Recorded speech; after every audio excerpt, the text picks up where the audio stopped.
Hello, everyone, and welcome to a very special episode of Selling Greenville. I say it's a special episode because we have the confluence of three things happening this week. Well, one of them happened a few weeks ago, but we're going to celebrate it this week. The confluence of three things.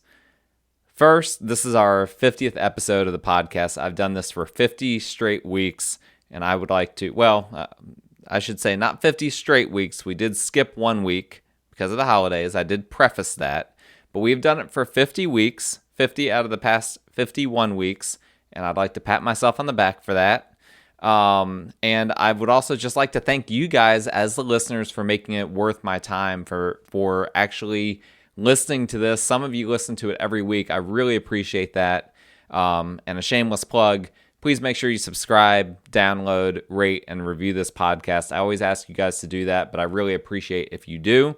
So we're at episode 50, but there's also two other things that are worth celebrating here. And one of those is I have now been a realtor for 5 years. Back in January, I eclipsed the 5-year mark.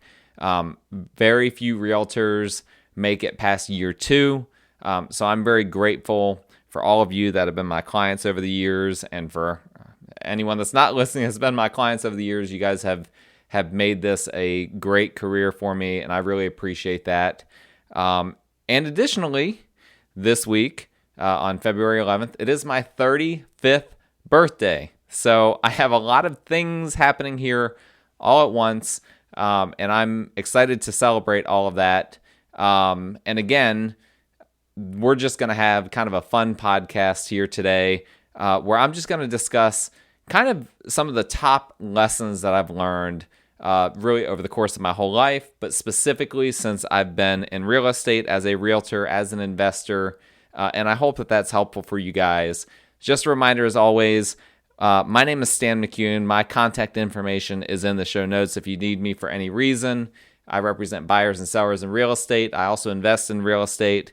And this podcast is focused on real estate in the upstate of South Carolina, or what you might call the greater Greenville area of South Carolina. But we talk about a lot of stuff outside of just specifically Greenville-centric things. And some of the stuff gets outside of specific real estate-centric things. Today, it's going to be broad enough that some of these things that I've learned, some of these lessons I've learned might apply to other parts of your life besides real estate, but I'm going to put a real estate spin on them.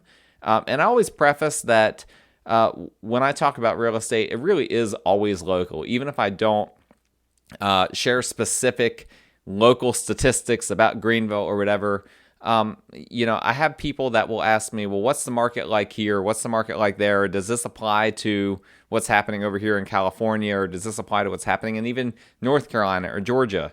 And some of the things that I say do not apply in those areas. And so even when I'm keeping the topic broad, it's still really centered around Greenville because this is the market that I know. And so here we go. I've got now 5 years that I've been a realtor, 35 years that I've been a human, and 50 episodes that I have been a podcaster. And we're going to just have a little fun today with 5 lessons that I have learned over the years that I think will be helpful to you guys. And the first one, there's actually a book. I'm kind of stealing a book title here. And it's a book that's well worth reading. But one of the first lessons that I've learned, this has been really more recently that I've learned this, is your network is your net worth. It's a little play on words there. Your network is your net worth. And the book discusses this from a lot of different angles.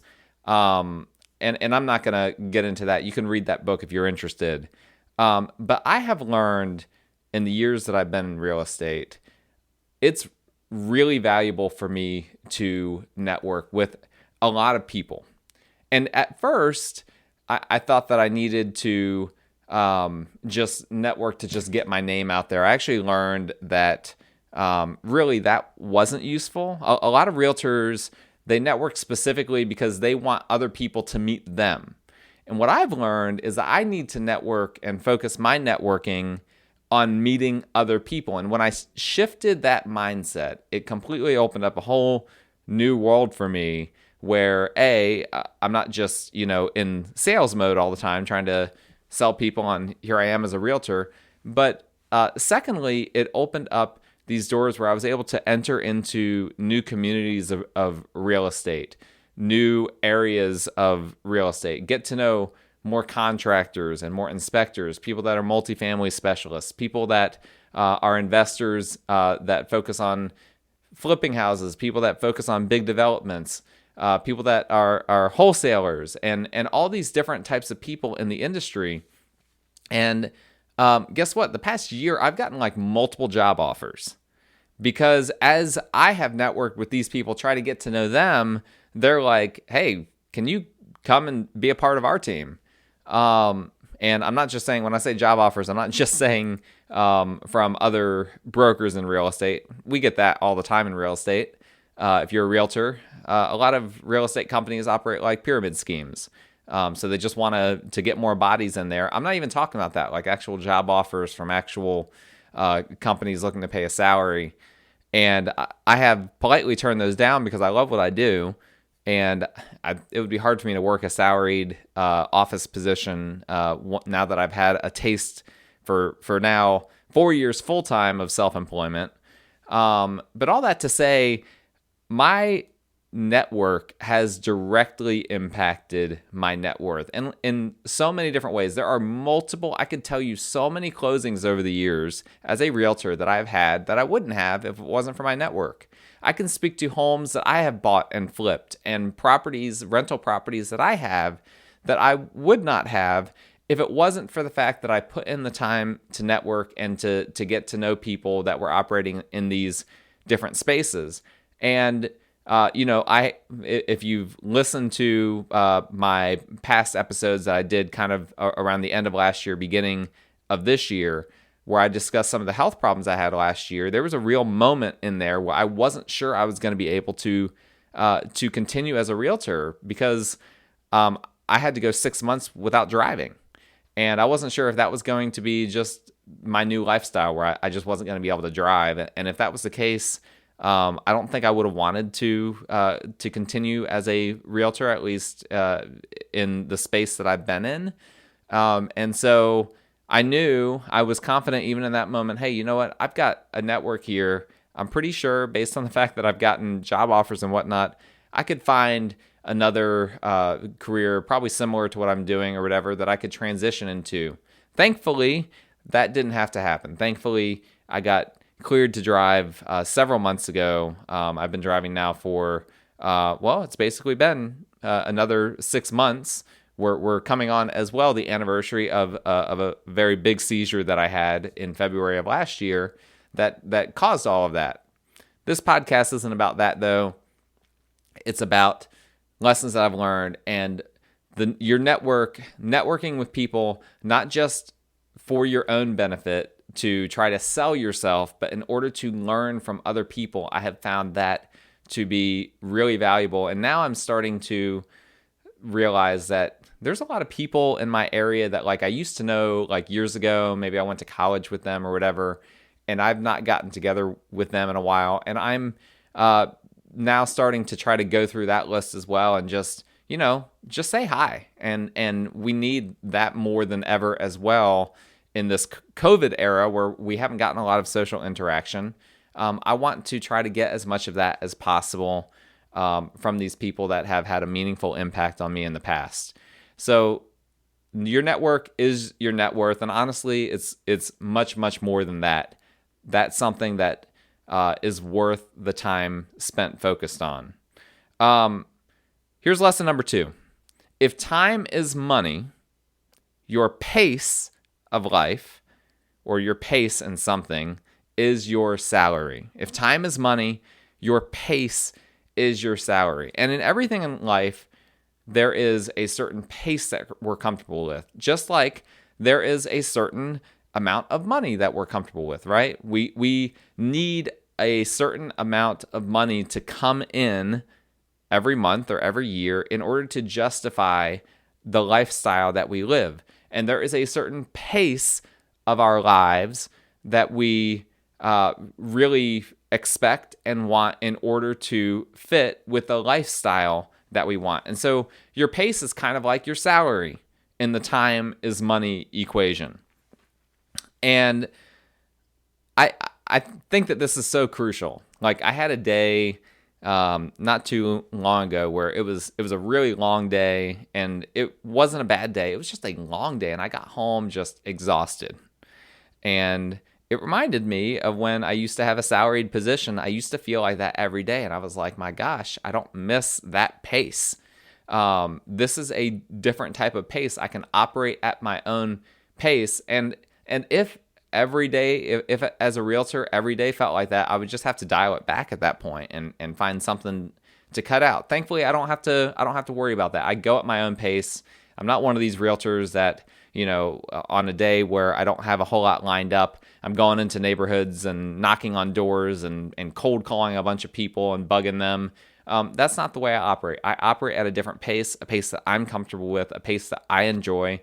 Sometimes there are days that are busier than that pace. Sometimes there are days that are not as busy as that pace, and I would prefer, okay, we need to pick up the pace a little bit. But all of this, from a real estate standpoint, obviously that has a lot of bearing on you and your career and, a lot of other things. But from a real estate standpoint, there are a lot of ways that this impacts the way you think about real estate. So, for instance, from the standpoint of homes that you invest in or properties that you invest in, there are so many different ways to skin the cat in real estate. There are so many different ways to make money in real estate. I keep finding new ways that people are making money in real estate, but they all have a different pace to them. Buying rental properties, there's a certain pace to that. There's a certain pace to flipping homes. There's a certain pace to doing subject twos. There's a certain pace to wholesaling. All of these things, it's a different type of lifestyle and a different type of pace that is required to accomplish what's needed to be accomplished in those different things. And I've learned over the years that some of those things I don't enjoy. For instance, I don't tend to enjoy major house renovations. I just don't. Some people, they love that. They're energized by it. That is a pace that they love. And so having a big project like that to them is as energizing as having a big salary. Even though your time is money, but remember, it's not so much just having a bunch of time that you can just spend doing whatever you want, just sitting on the couch. For some people, having a project or having structure in order, basically something laid out for them that they can do with that time, that is more valuable than just having empty time, right? And it just depends. Some people really like to have the empty time. For some people, buying up a bunch of rental properties and having passive income, like, that's the dream.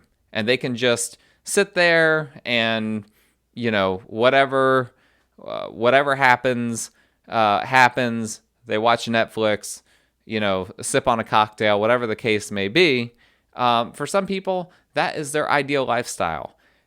You need to think about how you perceive the time is money equation, because it's going to be different for other people. It's not just more free time. It is what type of time and what type of pace that your life is oriented around. This also impacts, for instance, the type of home that you buy. I talked about this extensively in an episode that I recorded called Your Home is Your Lifestyle. But this is a big revelation that I had not too long ago, where it was like, you know what? People's lives are so intertwined with their home. Your pace of life is directly tied to your home, where you're located. If you're in downtown Manhattan and that's where you live, that impacts your pace of life versus if you're in like Landrum, South Carolina, right? You've got a different pace of life just based on the people and the businesses and everything around you. But also, your pace of life is impacted if you have to drive a long distance to work, if you have to take your kids a long distance to school, if you're in a neighborhood that has a lot of things going on. All of these things impact your pace of life. Could be good, could be bad. You need to consider that, because your time is money and your pace of life is your salary. You need to determine what pace is the most rewarding for you. And that's what I've really learned a lot, particularly since I've been a realtor over the past 5 years. Here's lesson number 3. You need to differentiate between what you like and what you love. Now, that may seem obvious on the surface, but here's why I don't think it's very obvious. A lot of us pivot from something that we hate into something that we like or love. But because our mind is skewed by what we hate, we then lump in all of the things that we like and love together without really distinguishing between the two of them. For instance, if you're coming out of a really deflating career, if you have a job that you just hate, every day you clock in, you're just like, I just want this day to end, and every single day drags by like that, you get a new career opportunity, or maybe you start thinking about real estate. Let's take it in a real estate direction. You start thinking about, well, you know what? I could be a realtor. I could be self-employed. Being a realtor, it might not be the perfect thing for you. Or maybe there are parts of real estate. Maybe you're like, you know what? I'm going to be a full-time real estate investor. That can mean a lot of different things, because like I said, there are so many ways to skin the cat in real estate. But you're like, you know what? Anything would be better than what I'm currently doing. And you may end up settling for something that you like, but you don't love. And that might just be because you're desperate to get out of what you hate, but it could also be because you haven't really thought through differentiating what you like versus what you love. And this is something I've had to learn. This ties in with the last point I made, but this is something I had to learn as a real estate investor, that, those big projects, there are aspects of big projects, big flipping projects and whatnot that I like, but I definitely don't love them. And I would say the distinction between liking and loving, liking something is something you find enjoyable or rewarding or pleasant, but it has several things that you'd rather not have to deal with. Whereas something that you love is something that's rewarding and enjoyable and pleasant and really doesn't have a whole lot of downsides. It's going to have maybe a downside here or there. There might be a stressful point here and there, but it's different. It is a different type of thing altogether, and it's really important to distinguish between those things. And I try to help my clients when they're looking at homes too, when they're buying homes, to think about it from this lens as well. One thing that's very common, people that are moving out of maybe their starter home or maybe a rental into another home. Oftentimes those people in those starter homes or rentals don't have some basic things like a laundry room or like a pantry or something like that. And they'll go into another home and they'll be like, oh my gosh, look at this pantry. This is amazing. And it's just a very basic pantry. And maybe they go into another home and it's like they have a pantry in there and it's like this full walk-in pantry and it's like everything that they need. Well, that, depending on how important the pantry is to you, which to some people that's extremely important. Like that's something you interact with every single day. That's probably more important than people realize. You need to be taking that very seriously. Like, yes, I'm coming from a home with no pantry. That doesn't mean that I should just settle for any home just because it has a tiny pantry in it. Maybe I need to be looking at a home that I love, that has a pantry that will make me happy every time I open it. That will be a pleasure to stock, that I will never run out of room with. Those are the types of things that you need to be thinking about, and make sure that you differentiate between what you like and what you love, because you need to be comparing those things to each other. You need to be comparing the things you like and love to each other, not the things that you hate with those things. Ignore the things that you hate. Focus on the things that you know that you have a positive affinity for, and now start to think more clearly, do I like this or do I love it? and separate those two things into the two categories, because hate obscures proper thinking. So we want to not focus on the things that we dislike. Focus on what you like and to figure out which of those things you actually love.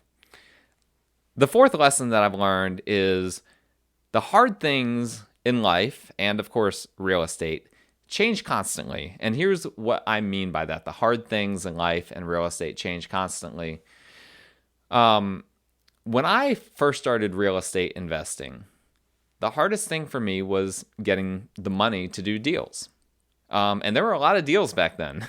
That was back in 2013. I mean, it wasn't in the recession. We were out of the recession by that point.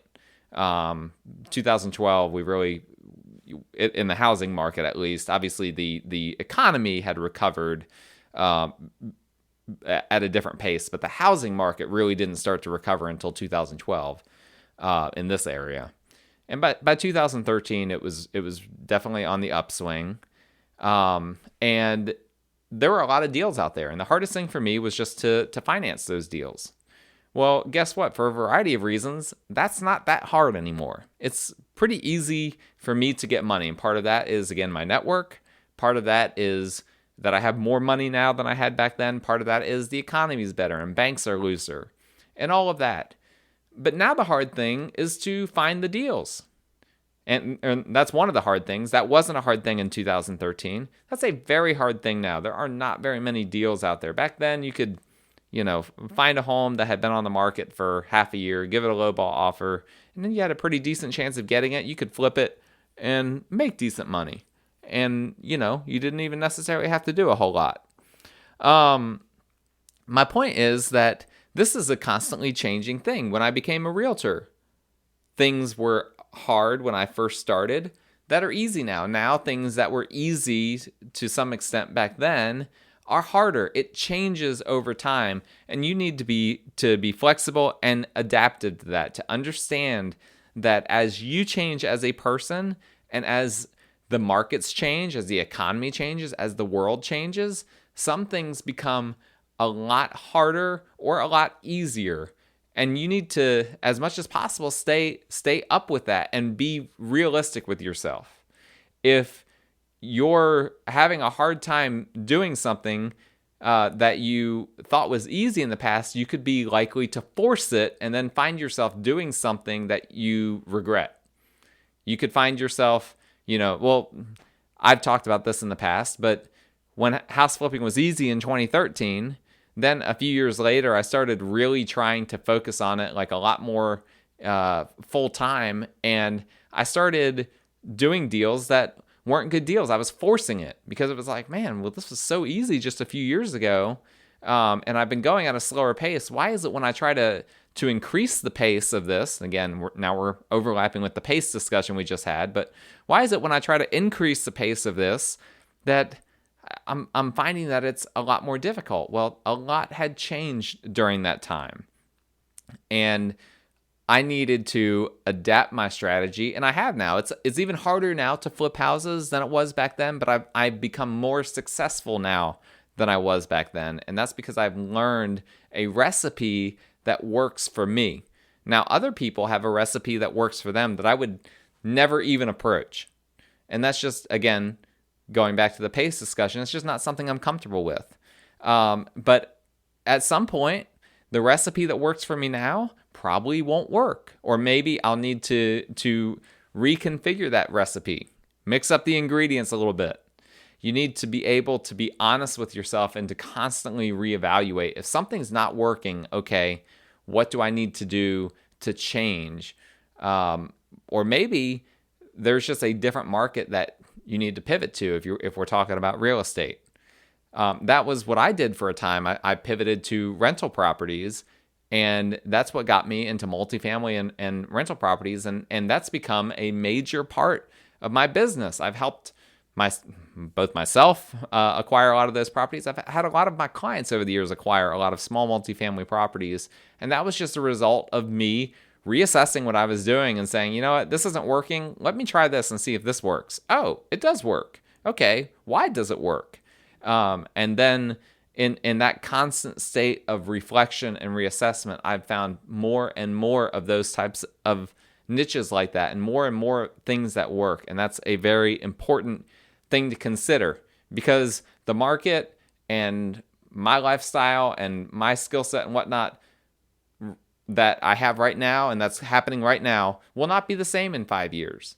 And we see, one thing I've seen in the several years that I've been involved in real estate and the 5 years that I've been a licensed realtor is that people come and go. There were a few big names in town just a few years ago that you never hear from now. Why? Because they got too aggressive, they overextended themselves, and now guess what? They have lost the shirt off their back, as people, as the saying goes, as people like to say.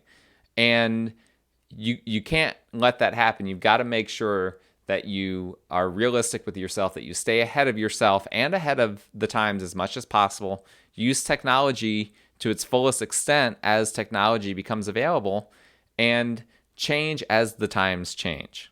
All right, number 5, last but not least, on the lessons that I've learned over the course of my life, specifically over the course of the past 5 years, and I've already alluded to this a little bit, but identify your limitations and seek help or education to offset them. Let me say that again because I kind of stuttered there. Identify your limitations and seek help or education to offset them. Here's what typically happens. When people have limitations, they either don't realize it and then they go out and they get burned. They're not realistic with themselves. They think, oh, I can do this. I can be a real estate developer. And they don't have anyone around them helping them. They don't have any support system. They just got a lot of cash. You know, maybe they had someone drop a lot of cash on them. They're like, well, I can definitely do something with this. And they don't have a realistic view of their limitations. And so then they go out and they end up spending a bunch of money. They end up losing a bunch of money, and they end up getting burned. That's really bad. You need to identify your limitations, and then you can get help from other people in your network. That's why your network's important. Or educate yourself more. But there's another way that pendulum can flip, and that's that people can become too conservative. They can assume that they have so many limitations that they can't really do a whole lot of anything, and they get, among other things, paralysis analysis that I like to refer to. They just get kind of frozen in place. They'll say, you know, I want to flip houses, and then they'll look at some houses and be like, I don't know what to do, and then they just never get into it. They don't end up doing the house flips. They don't end up ever buying a rental property, and they get stuck. And what happens is they are too conservative because they are too scared. They're operating in fear of their limitations. And so they're just ultra conservative is their response to it. Well, that's not a good response either. You'll never end up learning. You'll never end up progressing. You'll leave money on the table. You'll make all sorts of mistakes that come out of the mistake of over identifying with your limitations and becoming too conservative. So you have to strike that balance between being too aggressive and ignoring your limitations and being too conservative because you're scared about your limitations. Here is a better route. When you identify your limitations, you should start conservative, but with the goal of becoming more aggressive and working your way into more confidence. And the way you do that is by, again, conservatively taking on deals that do stretch you a little bit, but you know that you have the ability via your network, via people you know, maybe it's contractors, maybe it's realtors, maybe it's other people, or that you have the ability to self-teach yourself. You have avenues for education where you can learn how to fill in the gaps in your knowledge so that your limitations are less limiting. And so this is what you have to do. You have to identify those limitations and then either rely on people to help overcome them or educate yourself and find a way to educate yourself in order to improve on those limitations. And then as you improve on them, you gain confidence. You don't just stay conservative. You start to build in your strategy in becoming a little bit more aggressive. I'm at the point now where if I walk into a house, I can say, yeah, I'll buy this house for this amount of money. I could do that. I don't need to have inspectors come and look at it and do all sorts of due diligence. When I first started looking at property, flipping houses and whatnot, I had all sorts of inspections done and all sorts of due diligence. I don't do that anymore because now I know that that's not a limitation for me. Now, there are some times where there will be a project where it's like, you know what? I have a lot of limitations. I have a lot of gaps in my knowledge for how this would work. I'm just going to pass on that. What it would take for me in order to do this is not interesting for me because I already know how to be successful in a way that's comfortable for me. So I don't want to take on something that then, again, going back to the pace discussion, something that would kind of alter my lifestyle and cause me stress. I know a way to make money in real estate that doesn't stress me out, that allows me to enjoy my life and to spend time with my family. And those are the things that I'm doubling down on at this point. But it took me a while to figure that out. I had to try a lot of different things in order to do that. I had to start with some things that I was uncomfortable with, but I knew I had a support system in place to help me with those things. And then as I gradually worked my way up, it became more and more apparent, okay, this is what I'm good at. This is my niche. And sure, there's a possibility that I could branch out into other niches and find other things that I'm good at that maybe would be even more profitable. But you know what? I'm comfortable right now. And I enjoy what I'm doing. And I'll continue to try to educate myself. And if as I educate myself, I discover more things that I can be doing, which I almost certainly will, then I will incorporate those things. But for people that are just now starting or that are trying to break into real estate investing or whatever the case may be, or maybe even people that are looking to just buy a home to move into, think about what your limitations are, what your concerns are, and don't just let that cripple you. You need to assess whether there are ways that you can overcome those limitations and not let them cripple you and just shut you down. Find ways to overcome those limitations. Think through realistically, okay, I might be limited in my knowledge about this, or I might be taking a bit of a risk, but I can hedge that risk. I can hedge those limitations because I know these people that can help me, or I have this support system in place, or I'm getting an education on construction via doing this project with this person, or whatever the case may be.